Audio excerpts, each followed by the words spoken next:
की राजधानी दोहा मंगलवार का दिन दोपहर के 3:45 बज रहे हैं। अचानक जोरदार धमाके होते। गाजा, यमन, लेबनान, सीरिया और ईरान से भी बड़ा हमला है। निशाने पर हमास के लीडर, लेकिन हमला सबसे अमीर अरब देश पर हुआ, सबसे पावरफुल डिप्लोमेटिक फोर्स पर। कतर में हुए इस धमाके ने पूरे अरब वर्ल्ड को हिलाकर रख दिया। ईरान, यमन और लेबनान से लड़ने के बाद अब इजराइल के टारगेट पर पूरा अरब वर्ल्ड आ गया है। कतर पर एयर स्ट्राइक करके इजराइल ने बता दिया है कि वो अपने दुश्मनों को मारने के लिए संप्रभुता नाम के बैरिकेड को भी तोड़ डाले। यानी अब हमास को पूरी तरह खत्म करने के लिए इजराइल उन देशों पर भी हमले से परहेज नहीं करेगा जो अभी तक इस युद्ध से दूर रहे हैं। क्या कतर पर हुआ इजरायली वायुसेना का हमला इजराइल वर्सेस अरब वर्ल्ड का युद्ध भड़काने जा रहा है? क्या कतर के बाद इजराइल तुर्की पर भी हमला करेगा? क्या इस्तांबुल पर एयर स्ट्राइक होगी क्योंकि हमास के नेता तुर्की में भी रहते हैं? इसमें कोई शक नहीं कि नेतन्याहू ने बहुत बड़ा कदम उठाया है। नेतन्याहू ने साफ साफ कहा है कि हमास को पूरी तरह मिटाने के लिए वो हर कदम उठाएंगे, फिर चाहे जमीन कोई भी क्यों ना। कतर में हुए हमले के टारगेट पर हमास चीफ खलील अल हैया थे, लेकिन इस हमले में वो बाल बाल बच गए। हालांकि 6 लोगों की इस हमले में मौत हुई है। कतर ने ऐलान कर दिया है कि इजराइल का हमला उसे मध्यस्थता करने से नहीं रोकेगा, यानी हमास से डील करना जारी रहेगा।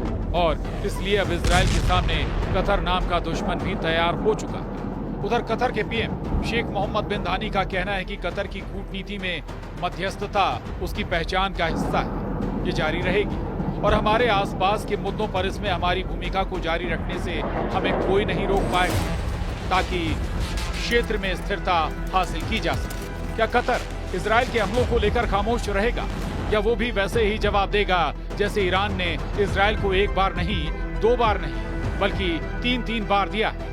तेल अवीव और हाइफा में गिरती हुई ईरान की मिसाइल देखी। 13 जून को तेहरान पर इजराइल के हमले के बाद शुरू इस जंग में ईरान ने इजराइल पर 600 मिसाइलें दागी थी। इजराइल के कई शहरों का यही हाल हुआ। फिर 12 दिन बाद अमेरिका के दखल से ईरान और इजराइल के बीच युद्ध विराम हुआ। क्या कतर ऐसा ही जवाब देने की ताकत रखता है?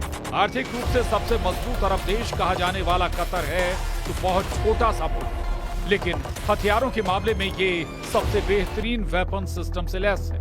कतर के पास 36 राफाल फाइटर जेट, कतर के पास 24 यूरोफाइटर टाइफून जेट हैं। कतर के पास 37 F-15 ईगल लड़ाकू विमान भी हैं और ये ताकत कतर को अरब देशों में सबसे मजबूत एयरफोर्स भी बनाती है। लेकिन सवाल वही कि क्या कतर इजराइल को जवाब देगा या फिर वो शुरुआती रिएक्शन के बाद खामोश बैठ जाएगा? सवाल है कि कतर में सबसे बड़ा मिलिट्री बेस रखने वाले अमेरिका को क्या इस हमले के बारे में पता था? सबसे पहले डोनाल्ड ट्रंप से समझिए कि अमेरिका इस हमले को कैसे देखता है। उधर अमेरिकी राष्ट्रपति ट्रंप का कहना है कि मैं इस हमले को लेकर उत्साहित नहीं हूँ, इसकी जरूरत नहीं है, ये अच्छे हालात नहीं, हम बंधकों को वापस चाहते हैं, लेकिन जो हुआ उसे लेकर उत्साह नहीं।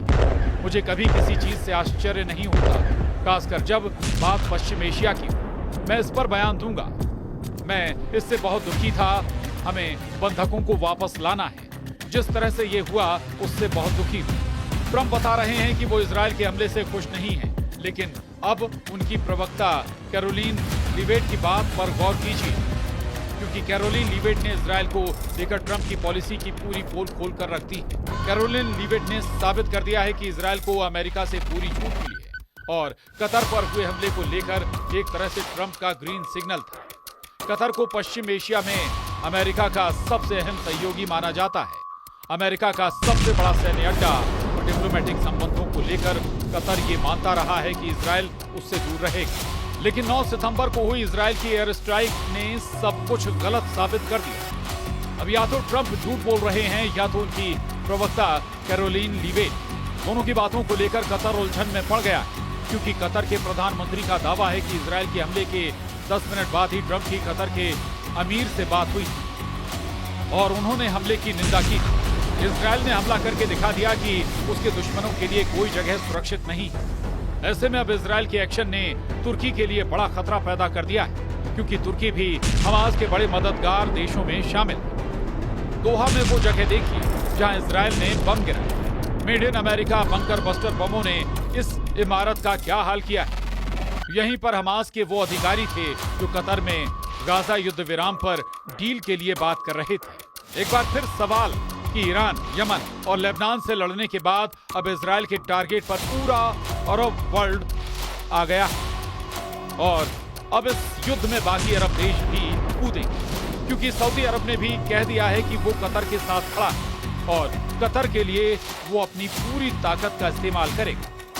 इजराइल ने वहां हमला किया है जो सबसे अमीर अरब देश, जो सबसे प्रभावशाली अरब देश, जो गैस उत्पादन में बड़ा खिलाड़ी और फुटबॉल वर्ल्ड कप की मेजबानी के बाद पूरी दुनिया में अपने इंफ्रास्ट्रक्चर का लोहा मनवा चुका है। इस चमक धमक और पावरफुल डिप्लोमेसी को इजराइल के हमले ने बड़ी चोट दी। ये अरब के गुरूर को चकनाचूर करने जैसा है। इसीलिए पूरा अरब वर्ल्ड नाम के लिए ही सही इस वक्त कतर के साथ खड़ा हुआ नजर आ रहा है। सऊदी अरब ने कहा है कि इजराइल को बहुत ही खतरनाक अंजाम भुगतना पड़ेगा, क्योंकि इजराइल ने अंतर्राष्ट्रीय कानून तोड़ने की हर हद पार कर दी। इससे पूरे पश्चिम एशिया की सुरक्षा को खतरा पैदा हो गया। ऐसे में साफ लग रहा है कि इजराइल और सऊदी अरब के बीच अब्राहम एकॉर्ड की सभी उम्मीद खत्म हो सकती है, जबकि सऊदी अरब के क्राउन प्रिंस मोहम्मद बिन सलमान कह चुके हैं कि इजराइल के साथ तब तक कोई बातचीत नहीं होगी जब तक गाजा में युद्ध खत्म नहीं हो जाता। लेकिन अब कतर में धमाकों ने रियाद में सबको अलर्ट कर दिया। लेकिन इजराइल के साथ अब्राहम एकॉर्ड वाली संधि करने वाले यूएई ने भी इजराइल की आलोचना की। संयुक्त अरब अमीरात ने कहा है कि वो कतर के साथ खड़ा है। इजराइल के हमले को यूएई ने विश्वासघाती बताया। कुवैत ने भी कहा है कि कतर पर इजराइल का हमला अंतर्राष्ट्रीय कानून की धज्जियां उड़ाने जैसा और इससे पूरे पश्चिम एशिया में आग लग सकती है। जॉर्डन, जिसके साथ इजराइल के डिप्लोमेटिक रिश्ते, उसने भी कहा है कि वो कतर के साथ खड़ा है और कतर जो भी कदम उठाएगा वो उसका समर्थन करेगा। इसमें कोई शक नहीं कि कतर में धमाकों वाले मिशन को अंजाम देकर इजराइल ने पूरे अरब वर्ल्ड की एकजुटता को टेस्ट कर लिया है। क्या हमास को टारगेट करके किए गए धमाकों का अरबी गुरूर मजबूती से जवाब देगा, या कुछ दिनों के तनाव के बाद सब कुछ ठंडा हो जाएगा? कतर पर इजराइल का हमला इसलिए पूरे अरब वर्ल्ड का बहुत बड़ा इम्तिहान है, क्योंकि ऐसे ही हमले के बाद ईरान ने इजराइल के खिलाफ ऑपरेशन ट्रू प्रॉमिस चलाया। दुनिया ने ऑपरेशन ट्रू प्रॉमिस का पहला संस्करण 13 अप्रैल 2024 को देखा था, जब ईरान ने सीरिया में अपने दूतावास पर हुए हमले का बदला लेने के लिए 170 ड्रोन और 30 मिसाइल इजराइल पर फायर की थी। और ईरान ने ऐसा दूतावास पर हमले के 13 दिन बाद किया। इसके बाद ऑपरेशन ट्रू प्रॉमिस का दूसरा पार्ट 1 अक्टूबर 2024 को देखा गया, जब ईरान ने हमास चीफ इस्माइल हानिया और हिजबुल्लाह चीफ हसन नसरल्लाह के मर्डर का बदला लिया। 31 जुलाई 2024 को हानिया को तेहरान में ही मारा गया था, जबकि हसन नसरल्लाह को मारने के लिए इजराइल ने 27 सितंबर को बेरूत में बमबारी की थी। इसका बदला लेने के लिए ईरान ने 1 अक्टूबर 2024 को 200 बैलिस्टिक मिसाइल इजराइल पर दागी थी।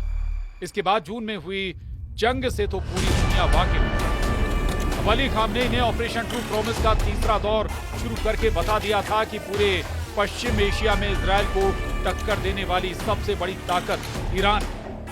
13 जून को इजराइल के हमले के बाद जब ईरान ने इजराइल पर मिसाइल बरसाई तो पूरी दुनिया हैरान थी। ईरान मिसाइल अटैक का हर रिकॉर्ड तोड़ रहा था। क्या तेल अवीव, क्या हाइफा और क्या इजराइल का डिफेंस सिस्टम। ईरान की मिसाइलों ने इजराइल के हर कवच को भेदा और बता दिया कि जब उसकी मिसाइल फायर होती हैं तो उन्हें रोकना ना इजराइल के बस की बात है ना अमेरिका की। 12 दिन तक ईरान के गुस्से को पूरी दुनिया ने देखा और अब इन्हीं हमलों से सीखते हुए ईरान ने एक बड़ा ऐलान किया। ईरान के रक्षा मंत्री ने कहा है कि 12 दिन के युद्ध के बाद ईरान अब डबल ताकत के साथ युद्ध लड़ने के लिए तैयार है। अजीज नासिर जादेह के मुताबिक ईरान की मिसाइल पावर दोगुना बढ़ा दी गई। ईरान को लेकर बड़ी खबर इजराइल के मीडिया में छप रही है। खबर ये कि ईरान ने अब दूसरे देशों में हथियार की फैक्ट्री बनानी शुरू कर दी है। हालांकि किस देश में इसका जिक्र नहीं किया गया। बड़ी बात यह है कि नेतन्याहू को कहीं ना कहीं मालूम है कि कतर इजराइल के खिलाफ जवाबी कार्रवाई करने की ताकत तो रखता है, लेकिन ऐसा इरादा करना उसके लिए मुश्किल है। इजराइल के प्रधानमंत्री नेतन्याहू ने कहा है कि वो इस पूरे हमले की जिम्मेदारी लेते। दरअसल ये हमला तब हुआ जब दोहा में हमास के नेता अमेरिका के युद्ध विराम प्रस्ताव पर आपस में बातचीत कर रहे थे। नेतन्याहू का युद्ध किन किन देशों में फैल चुका है, इसमें गाजा यानी फिलिस्तीन पहले से शामिल। दूसरा है लेबनान, जहां हिजबुल्लाह की लीडरशिप को इजराइल ने बड़ा झटका दिया। तीसरा है यमन, जहां नेतन्याहू की बमबारी पूरी कैबिनेट खत्म कर चुकी है। चौथा है सीरिया, जहां जुलानी की हुकूमत पर भी इजराइल ने बम बरसाए हैं। ईरान के साथ युद्ध विराम जारी है, लेकिन कब युद्ध शुरू हो जाए नहीं मालूम। और अब खाड़ी देश कतर पर इजराइल का बम गिरा है। कतर में इजराइल की बमबारी के बाद बंधकों के रिश्तेदार परेशान हैं, क्योंकि कतर ही वो देश है जिसके जरिए हमास से बातचीत अभी तक हुई। ऐसे में बातचीत पर फुल स्टॉप का मतलब है कि बंधकों की रिहाई मुमकिन नहीं हो पाएगी। इस वक्त हमास के कब्जे में इजराइल के 22 बंधक हैं, जबकि 38 उन बंधकों की लाशें भी हैं जो हमास की कैद में रहते हुए मर चुके हैं। इसकी वजह इजराइल की बमबारी और ग्राउंड ऑपरेशन भी है।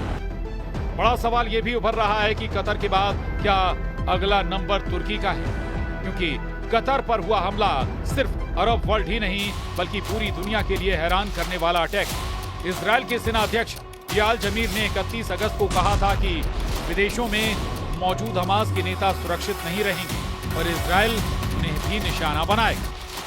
Bureau report, news 18।